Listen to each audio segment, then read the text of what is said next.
Okay, Colin, my name is Angel. Angel, like an angel in heaven, over. Oh, beautiful. Well, you've been an angel to me today, that's for sure. Now, inside this box, we've got something that's brand new. Something that I've never used. Right, so this is a tri-mag mount Watson. I think I must have purchased this about 10 years ago. To use with a hamstick. So you can see that it's got the 3/8 mounting on it, and it's obviously pre-fitted with what is probably RG58. Yep. Now, I want to use this on my car temporarily for sort of quick activations, because I'm really not getting a lot of time for a radio at the minute.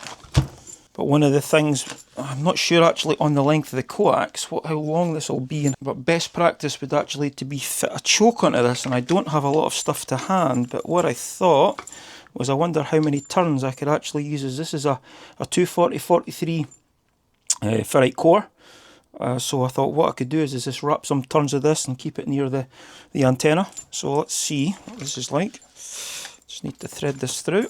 I think what I might do is I might actually put some cable ties on this. That might actually make it better. So no, you don't want to over tighten these cable ties up. We don't want to crush the coax. What I'll do is I'll just snip these ends, make it easier for me. That's 9 turns. Remember, we could always add more onto this if need be. There we go. As I say, we don't need them to be tight. Cut them flush. Now this will obviously capacitively couple to the body of the car, and I'm worried about scratching the vehicle as well. And let's see if I've actually got any duct tape. It's quite thin, this stuff. And I want to leave a tag that I could fold back over. Oops. Oops. That I could pull on. It's not the most elegant, but you know what? So, don't know if you could see that. So then I could basically pull it up like so, and use that as a lever point. And we're not really adding much thickness onto it, so I think we should still be able to get a ground on the body. Now, I've got my analyzer here, and now I need to actually have a look at my hamsticks. And I'm not actually entirely sure which band they're for. This one I think is actually for 80 metres. I'm not really going to be needing that. I think I have a 20, there's a 17. So I've got a 17, a 15 and a 20. So really I need to get another 40. The one I had for 40, I did actually use it mobile in my van, and it took one too many hits on one too many trees. Eventually it snapped at the base. So they're all in reasonably good shape. Now I do have my trusty rig expert here with me. So this one's slightly different, that this one doesn't have the little connector part, so you can see I've got a little bit of tape on there, or hopefully you can. So I need to go and get my Allen key again. Now these Ampros, hamsticks, whatever you want to call them, they come in various brands, but they're all broadly the same way of operation. Now I don't want to over tighten this grub screw on this. Now let's put that down there. Now let's screw our antenna in here.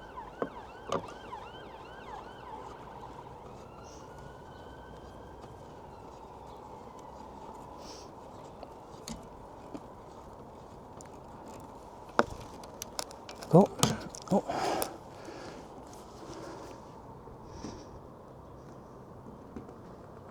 This bit at the bottom is slightly loose, but let's just leave that. The SWR dip is 1.15 at 14,270.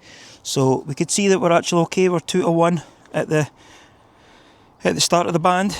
Down at we are 1.89, so we're reasonably good, but we can make that a little bit better. So we need to actually just lengthen the antenna ever so slightly. So let's just loosening these grub screws, just opening it up a little bit. Right, and that's probably luck more than experience. So if I show you that now, if I put a picture on the screen now, you'll be able to see. So we've now got the dip at 14,180, and that's just perfect. Now I want to use this on sideband and SSB, sorry, sideband and CW. So now we need to actually match this, mark it. So you could see that we've got, again, maybe 3/4 to an inch, and that's all it needed to actually make that work. So these are that old, these ham sticks, some of these ones, these are made by Watson, which I believe was a brand by Waters and Stanton a long time ago.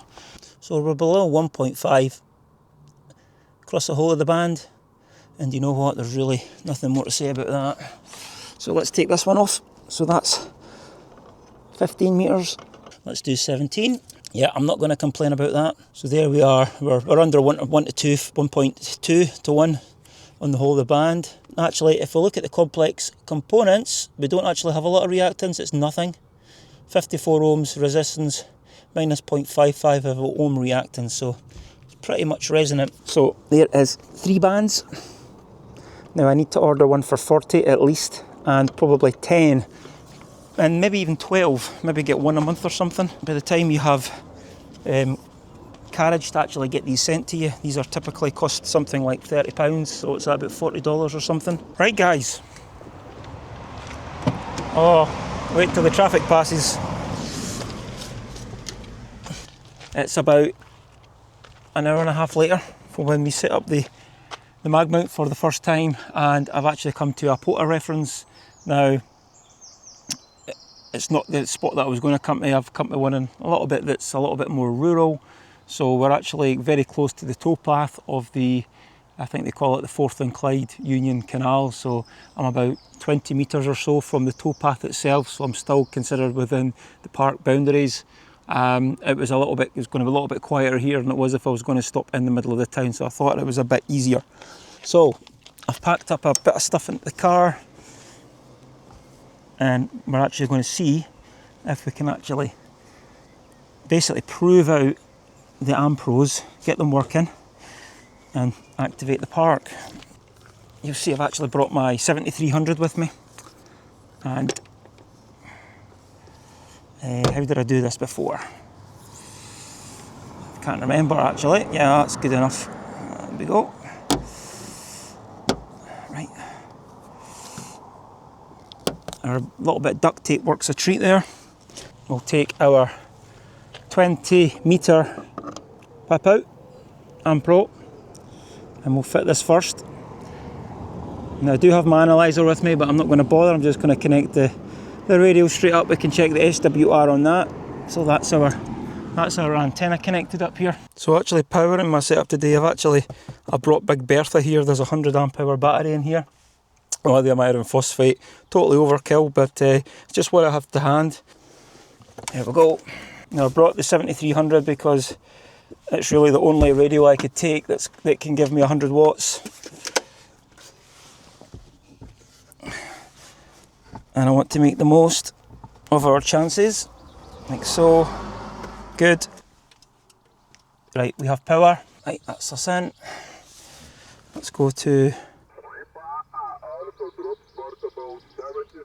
Right, so we're set up for both SSB, SSB and CW.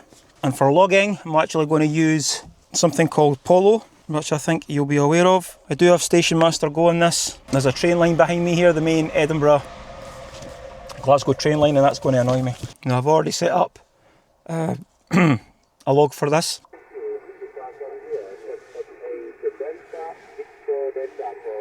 Mike 0 Oscar Papa X-ray, park to park.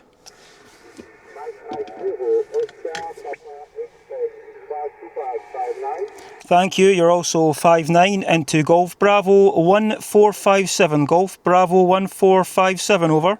1457, thanks a lot, bye-bye. Thank you, 7-3. First one. CQ POTA, CQ POTA, CQ POTA, CQ Parks on the air. Mike 0 Oscar Papa X-ray. Mike 0 Oscar Papa X-ray, parks on the air. CQ POTA, CQ POTA, CQ POTA. Mike 0 Oscar Papa X-ray. Mike 0 Oscar Papa X-ray, parks on the air. Radio 2 Florida, Delta Bravo portable. Park to park. Papa Delta 8 Foxtrot. India Uniform 1, Romeo Uniform Golf Square P.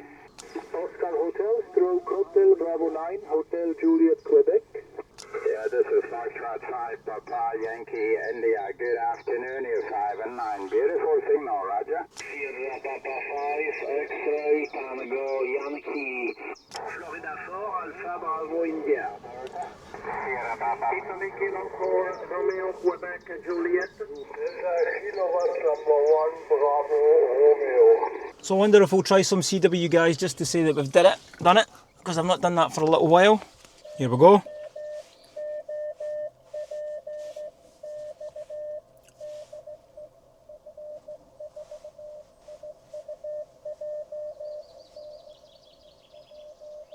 MM0OPX parks on the air.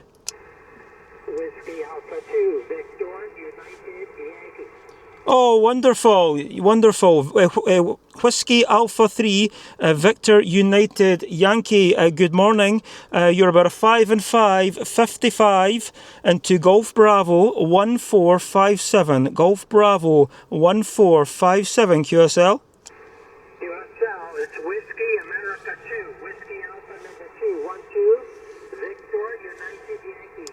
You're 5 and 4, 5-4 New Jersey, over. Well, there we go, guys. That's not too shabby, was it? So I'm looking at here, so 48 minutes of operating, 29 QSOs. So that was pretty respectable. All around about Europe, and then Angel. Well, he was my Angel working in the States. That was brilliant. So I'm really pleased to work across to the States on 17. So that was a little bit of sprinkling of DX. So what do you think of this setup? I'm really happy with it. Is it the most efficient setup in the world? No.